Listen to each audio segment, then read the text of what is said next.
అందరికీ నమస్కారం. ఈరోజు కథ ఏంటో విందామా? మీరందరూ తిన్న తర్వాత అందరూ హాల్లో కూర్చోండి, మీతో ముఖ్యమైన విషయం మాట్లాడాలి అని రాత్రి 10 గంటలకు భర్త పిల్లలిద్దరికీ భోజనాలు పెడుతూ చెప్పింది వసుంధర. ఇప్పుడే చెప్పొచ్చుగా మమ్మీ, మళ్ళీ హాల్లో కూర్చోవడం ఎందుకు అన్నాడు కొడుకు చైతన్య. అబ్బా మమ్మీ, రేపు ఆదివారం కదా, అందరూ ఇంట్లోనే ఉంటారు, నాకు పని ఉంది, రేపు మాట్లాడుకుందాంలే అంది కూతురు రమ్య.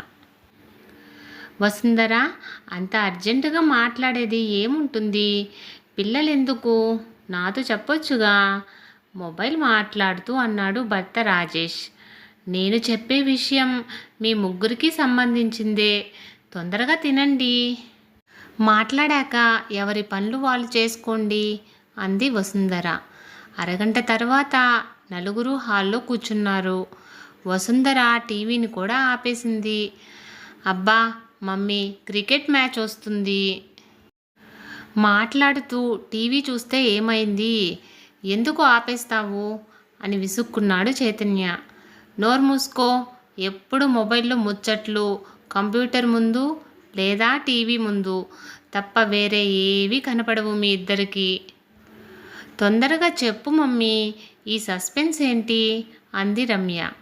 రాజేష్ మాత్రం ఎన్నడూ లేనిది వసుంధర ఎందుకు ఇలా ప్రవర్తిస్తుందా అని ఆలోచిస్తున్నాడు.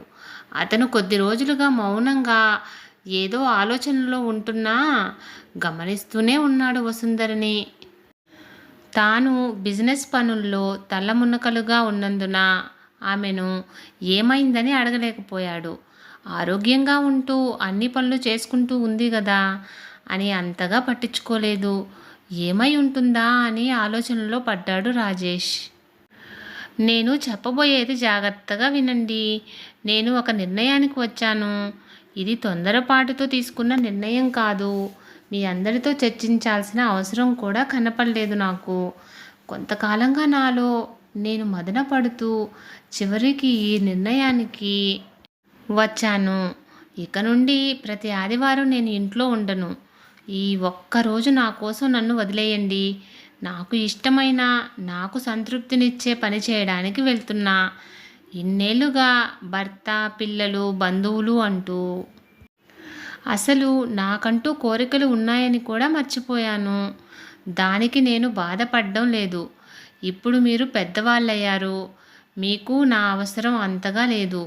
నా మీద ఆధారపడి లేరు. మీకు ఇష్టమైన పనులు మీరు చేసుకోవాలనుకున్నప్పుడు నేనెందుకు నా ఇష్టాలని చంపుకోవాలి? మీ అవసరాలే నాకు ఇష్టాలా అడిగింది వసుంధర. వసుంధర, ఇప్పుడింతగా ఎందుకు? నీకేం తక్కువైంది? డబ్బుకు ఎప్పుడూ కొదవలేదు. టీవీ చూడు, పూజలు వ్రతాలు చేసుకో, లేదా కిట్టి పార్టీలకు వెళ్ళు. నాతో మీటింగులకు, పార్టీలకు రమ్మంటే రావు. ఎప్పుడు ఇంట్లోనే ఉంటానంటావు. నీకలా ఉండడమే ఇష్టం కదా. ఇప్పుడేమైంది మరి అని అడిగాడు రాజేష్. అమ్మా, నీకు ఇష్టమైన చీరలు, నగలు కొంటానంటే డాడీ వద్దనరు కదా. ఇంట్లో అన్నీ ఉన్నాయి. కారు ఉంది బయటకు వెళ్ళడానికి, ఫ్రెండ్స్ ఇంటికి వెళ్ళడానికి. కానీ నీకు ఉన్నది ఒకే ఫ్రెండు. ఇంట్లో నుండి బయటకు కదలవు.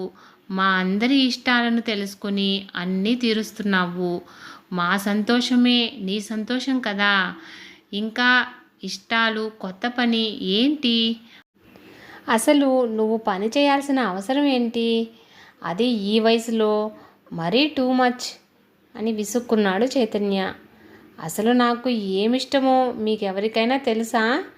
కడుపు నిండా తిండి, మంచి బట్టలు, నగలు, ఆర్థిక ఇబ్బంది, అసలే లేని జీవితం.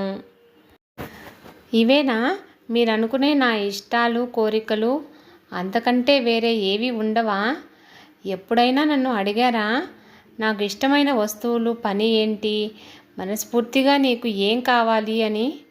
మీ అందరి ఇష్టాలు, అభిరుచులను తీర్చుకునేలా సహాయం చేయడమో చేశాను. ఇప్పుడు నా గురించి నేనే ఆలోచించుకోవాలనుకుంటున్నాను. నాకు ఏం అవసరమో ఇష్టమో నేనే తెలుసుకొని తెచ్చుకుంటాను. కనీసం ఇప్పుడైనా నాకంటూ కొంత సమయం కేటాయించుకోనివ్వండి. ఓకే, ఏం చేయాలనుకుంటావమ్మా? అంతవరకు మౌనంగా ఉన్న రమ్య అడిగింది. భర్త రాజేష్, కొడుకు చైతన్య కూడా ఆసక్తిగా చూశారు ఏం చెప్తుందో అని.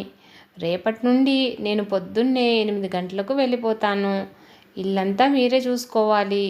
ప్రతి ఆదివారం మీకు సెలవు కావాలి, రెస్ట్ కావాలంటారు.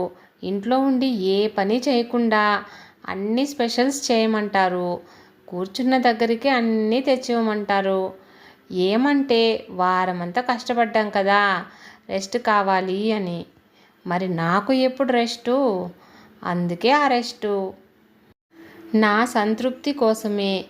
ఒక రిటైర్డ్ లెక్చరర్ దగ్గర తెలుగు అనువాదాలు చేసి తెలుగు టైపింగ్ చేయడానికి ఒప్పుకున్నాను.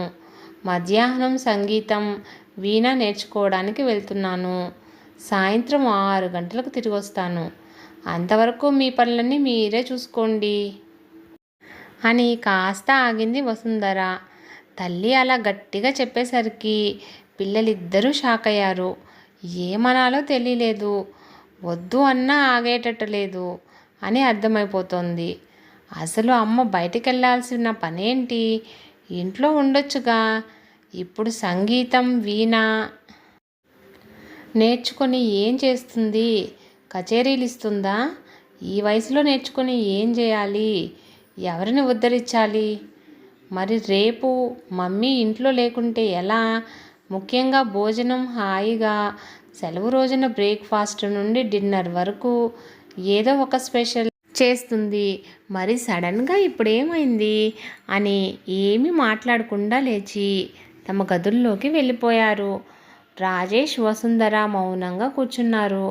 వసుంధర మనసులో ఎటువంటి కల్లోలం లేదు, దృఢ నిశ్చయం తప్ప.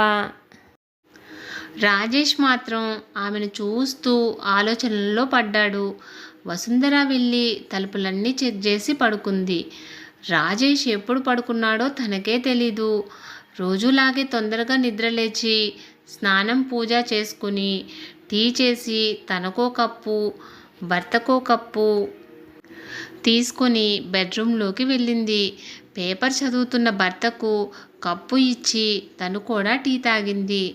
నేను వెళ్తున్నా, మీరు చూసుకుంటారు కదా అని సందేహపడుతూనే అడిగింది.